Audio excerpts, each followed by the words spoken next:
మృత్యువుకొక పేరు పెట్టాల్సొస్తే దానికి పారాక్వాట్ అని పెట్టొచ్చు. జస్ట్ 10 మిల్లీలీటర్లు చాలు మనిషిని నిలువెల్లా కాల్చేసి నరక యాతనతో చంపేయడానికి. రైతులకు వరంగా మారిన ఒక గడ్డి మందు ఇవాళ ఎన్నో కుటుంబాల పాలిట శాపంగా మారింది.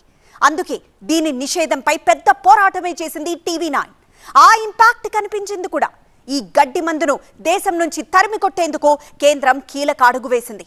దేశవ్యాప్తంగా పారాక్వాట్ డైక్లోరైడ్ ను నిషేధించే దిశగా కేంద్ర వ్యవసాయ శాఖ సంచలన డ్రాఫ్ట్ నోటిఫికేషన్ జారీ చేసింది. అసలేంటి పారాక్వాట్, ఎందుకని అంత డేంజర్? పచ్చటి పొలాలు, వాటి మధ్య మొలిచే పిచ్చిగడ్డి, ఆ గడ్డిపై పారాక్వాట్ డైక్లోరైడ్ అనే మందు చల్లి అలా చూస్తూ ఉండండి. గంటల్లోనే ఆ పచ్చటి గడ్డి మాడి మసైపోతుంది. రైతులకు దీని పవర్ ఏంటో బాగా తెలుసు. కానీ మొక్కలను మార్చేసే ఈ కెమికల్ మనుషుల ప్రాణాలను కూడా అంతే వేగంగా హరిస్తోంది. ఒకప్పుడు ఆత్మహత్యలకు ఎండ్రీన్ కేర్ ఆఫ్ అడ్రస్ గా ఉండేది, కానీ అందులో బతికే ఛాన్స్ ఉండేది. కానీ పారాక్వాట్ తాగితే మాత్రం చావు ఖాయం. తాగక్కర్లేదు, గట్టిగా పీల్చినా సరే పార్కిన్సన్స్ వ్యాధి బారిన పడాల్సిందే అని డాక్టర్లు హెచ్చరిస్తున్నారు. కానీ కొందరు బెదిరించడానికి గడ్డి మందే కదా, తాగితే మాత్రం ఏమవుతుందిలే అని తెలియక తాగేస్తున్నారు. ఆ తర్వాత బతకాలనే ఆశ పుట్టినా సరే ఇక బతకరు. అందుకే దీన్ని బ్యాన్ చేయాలనే డిమాండ్ దేశవ్యాప్తంగా ఉంది. ఈ పారాక్వాట్ శరీరంలోకి వెళ్తే ఏం జరుగుతుంది? మొక్కలు మాడినట్టే ముందుగా పెదాలు కాలిపోతాయి. నోటి నుంచి గొంతు లోపలి దాకా కాలిన గాయాల్లా పుండ్లు పుడతాయి. వాంతులు, విరోచనాలు మొదలవుతాయి. ఆ వెంటనే కామెర్లు వచ్చి కాలేయం పూర్తిగా స్తంభించిపోతుంది. స్పాంజ్లా ఉండే ఊపిరితిత్తులు గట్టిపడి రాయిలా మారుతాయి.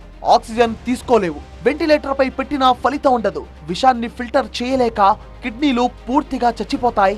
ఆ తర్వాత మరణమే. ప్రపంచవ్యాప్తంగా ఎన్నో రకాల పురుగు మందులు ఉన్నాయి. కానీ పారాక్వాట్ ఎందుకింత ప్రమాదకరంగా మారింది? ఎందుకంటే ఈ విషానికి విరుగుడు లేదు, యాంటీడోట్ లేదు. క్రిమి సంహారక కంపెనీలు తమ మందులకు విరుగుడు ఫార్ములా ఇస్తాయి, కానీ ఈ గడ్డి మందుకు మాత్రం ఇప్పటి వరకు ప్రపంచంలోనే సరైన విరుగుడు చికిత్స లేదు.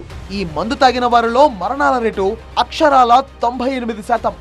ఇక బతుకుతాడని తెలిసినా సరే ఇల్లు, భూములు అమ్మేసి మరీ ఒక ప్రాణాన్ని కాపాడుకునేందుకు 5 నుంచి 15 లక్షల దాకా ఖర్చు పెట్టి ఆర్థికంగా రోడ్డున పడుతున్నాయి కుటుంబాలు. హాస్పిటల్లో ట్రీట్మెంట్ తీసుకుంటున్నప్పుడు మొదట విష ప్రభావం తగ్గినట్టు కనిపిస్తుంది. బతికాడనుకున్న పేషెంట్ ఉన్నట్టుండి క్షణాల్లో కన్ను మూస్తాడు. ఇది వైద్యులకే పెద్ద సవాల్గా మారింది. ప్రమాదం తప్పింది అని డాక్టర్లు చెప్పిన తర్వాత కూడా పేషెంట్ చనిపోతుండడంతో అది తెలియని బంధువులు డాక్టర్లపై దాడులకు దిగుతున్నారు. నిజానికి పారాక్వాట్ ను తయారు చేసిన దేశంలోనే దీనికి నో ఎంట్రీ బోర్డు పెట్టారు. ఈ విషయాన్ని క్రియేట్ చేసిన స్విట్జర్లాండ్ లోనే దీనిపై నిషేధం ఉంది.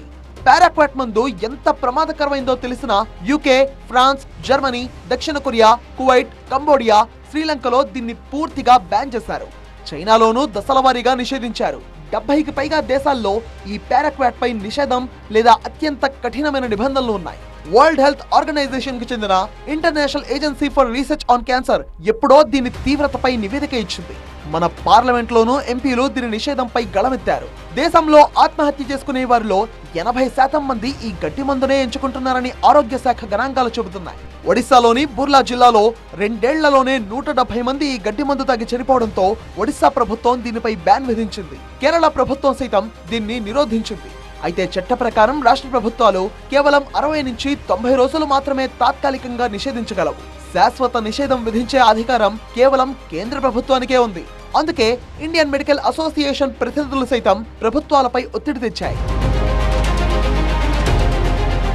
సాధారణంగా పురుగుల మందు తాగితే విపరీతమైన వాంతులవుతాయి, కానీ పారాక్వాట్ తాగితే అలా జరగదు. కారణం వాంతి వచ్చేలా చేసే ఎమెటిక్ అనే పదార్థం మోతాదును తయారీ కంపెనీ పెంచకపోవడమే. ఆ కెమికల్ మోతాదు పెంచితే ఖర్చు పెరుగుతుందనే కక్కుర్తితో సురక్షితమైన మందు అంటూ ప్రభుత్వాలను నమ్మించి మార్కెట్లోకి వదిలాయి. పారాక్వాట్ మహమ్మారిని దేశం నుంచి తరిమి కొట్టాలంటూ టీవీ9 సామాజిక బాధ్యతతో శంఖారావం పూరించింది.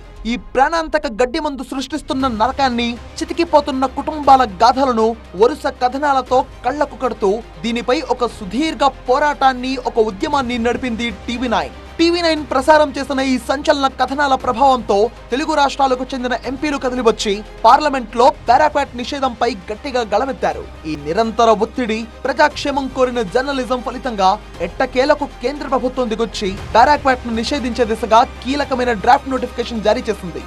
Paraquat dichloride is an internationally recognized most acutely toxic herbicide used in agriculture, and even a minimum exposure of that it could be ingestion, inhalation or skin contact can cause hazardous effects on human body. July 13 నుంచి దీనిపై అభ్యంతరాలు, సూచనలు స్వీకరిస్తోంది. అప్పటి వరకు ఈ గడ్డి మందు అమ్మకాలు జరపవద్దని కఠిన ఆదేశాలు జారీ చేసింది. ఈ నిషేధం అమల్లోకి వస్తే వేలాది మంది ప్రాణాలను కాపాడినట్టే అవుతుంది. క్షణికావేశంలో ప్రాణాలు తీసుకోవాలనుకునే అమాయకుల కుటుంబాల్లో వెలుగులు నిండుతాయి.